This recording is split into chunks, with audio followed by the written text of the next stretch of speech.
ओम नमः शिवाय। प्रिय मित्रों गण, आज हम आपको एक कथा का श्रवण करा रहे हैं जिसे सुनने मात्र के आपके जीवन में सुख संपत्ति और धन की वर्षा होगी। तो चलिए कथा को प्रारंभ करते हैं। एक बार माता पार्वती ने भगवान शिव शंकर से पूछा कि ऐसा कौन सा श्रेष्ठ और सरल व्रत पूजन है जिससे मृत्यु लोक के प्राणी सहज ही आपकी कृपा प्राप्त कर लेते हैं।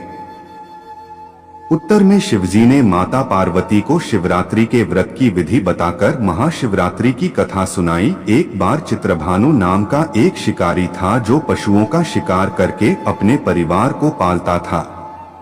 उससे कारी ने एक साहूकार से ऋण लिया था, लेकिन वह उसे समय पर चुका नहीं सका, जिससे साहूकार ने क्रोधित होकर शिकारी को शिवमठ में बंदी बना दिया। संयोगवश वह महाशिवरात्रि का दिन था और वहां कीर्तन चल रहा था। शिकारी ध्यान मग्न होकर कीर्तन तथा शिव संबंधित धार्मिक बातें सुन रहा था। चतुर्दशी को उसने महाशिवरात्रि व्रत कथा भी सुनी। शाम के समय साहूकार ने शिकारी से ऋण संबंधी बात की, तब शिकारी ने अगले दिन सारा ऋण चुकाने का वचन दिया और बंधन मुक्त होकर वहां से चला गया। चित्रभानु वहां से सीधा जंगल में शिकार खोजने गया। भटकते भटकते उसे रात हो गई, लेकिन शिकार नहीं मिला। वहां एक बेल का पेड़ था जिसके नीचे शिवलिंग था। रात शिकार के लिए वह उसी बेल के पेड़ पर चढ़ गया और नींद ना आ जाए इसलिए वह बेलपत्र को तोड़कर नीचे गिराने लगा। वह बार बार बेलपत्र तोड़ता और नीचे गिराता, जिससे बेलपत्र नीचे स्थित शिवलिंग पर जाकर गिरने लगे।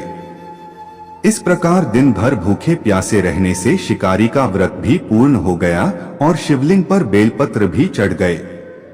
रात्रि का एक पहर बीत जाने के पश्चात वहां एक गर्भवती हिरनी आई। उसका शिकार करने के लिए शिकारी ने जैसे ही अपने धनुष पर तीर चढ़ाया तो वह हिरनी बोली, मैं गर्भवती हूँ और शीघ्र ही बच्चे को जन्म देने वाली हूँ। तुम एक साथ दो जीवों की हत्या करोगे तो अच्छा नहीं होगा। मैं अपने बच्चे को जन्म देकर शीघ्र ही तुम्हारे पास आ जाऊंगी। हिरनी की बात सुनकर शिकारी के मन में दया आ गई और उसने हिरनी को जाने दिया। कुछ देर बाद एक और हिरण उधर से निकली, जिसे देखकर शिकारी प्रसन्न हो गया और अपने धनुष पर बाण चढ़ाया। उसे देखकर हिरनी ने विनम्रता पूर्वक निवेदन किया, मैं थोड़ी देर पहले ऋतु से निवृत्त हुई हूँ और कामातुर विरहिणी हूँ। मैं अपने प्रिय की खोज में भटक रही हूँ और अपने पति से मिलकर शीघ्र ही तुम्हारे पास लौट आऊंगी।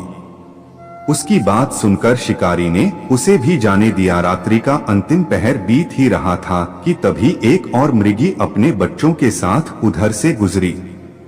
उसे देखकर शिकारी ने तुरंत ही अपना धनुष उठाया और बाण चलाने ही वाला था कि वह मृगी बोली, यदि तुम मुझे मार दोगे तो मेरे बच्चे जंगल में भटक जाएंगे। मैं अपने बच्चों को इनके पिता के पास छोड़कर शीघ्र ही तुम्हारे समक्ष आऊंगी।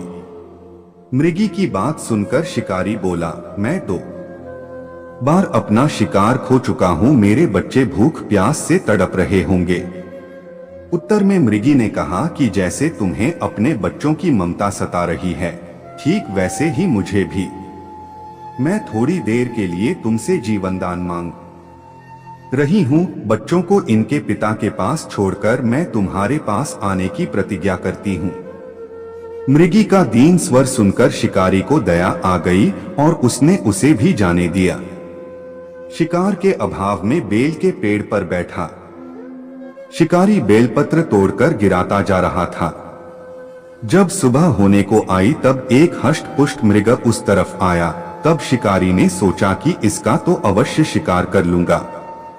जब उसने धनुष पर तीर चढ़ाया तो वह मृग बोला, यदि तुमने पूर्व में आने वाली 3 मृगियों और उनके बच्चों को मार डाला है तो मुझे भी मार दो। मैं उन तीनों का पति हूँ और यदि तुमने उनको छोड़ दिया है तो मुझे भी कुछ क्षणों का जीवनदान दो। मैं उनसे मिलकर शीघ्र ही तुम्हारे पास आऊंगा। मृग की बात सुनकर पूरे रात का घटनाक्रम उसकी आंखों के सामने घूम गया। उसने सारी बात मृग को बताई। तब उसने कहा कि मेरी तीनों पत्नियां जिस प्रकार प्रतिज्ञाबद्ध होकर गई हैं, मेरी मृत्यु से उनकी प्रतिज्ञा टूट जाएगी और वह अपने धर्म का पालन नहीं कर सकेगी। जिस प्रकार तुमने उन्हें विश्वासपात्र मानकर छोड़ा है, वैसे ही मुझे भी कुछ क्षणों का जीवन दान दो। मैं उन सब के साथ तुम्हारे समक्ष उपस्थित होऊंगा। उपवास, रात्रि जागरण और शिवलिंग पर बेलपत्र चढ़ाने से शिकारी का हिंसक हृदय निर्मल हो गया और उसमें भगवत शक्ति का वास हो गया। धनुष बाण उसके हाथ से सहज ही छूटकर गिर गई।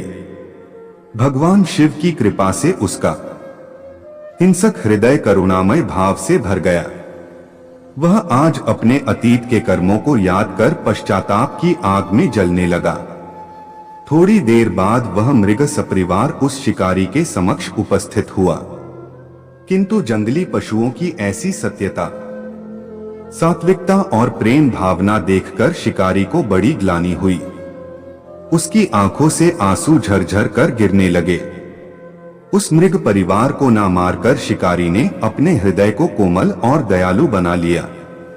देवलोक से समस्त देवी देवता भी इस घटना को देख रहे थे। इस घटना की परिणति होते ही समस्त देवी देवताओं ने पुष्प वर्षा की। भगवान शिव ने अपने दिव्य स्वरूप के दर्शन कराए तथा सुख समृद्धि का वरदान देकर उसे गुह नाम प्रदान किया।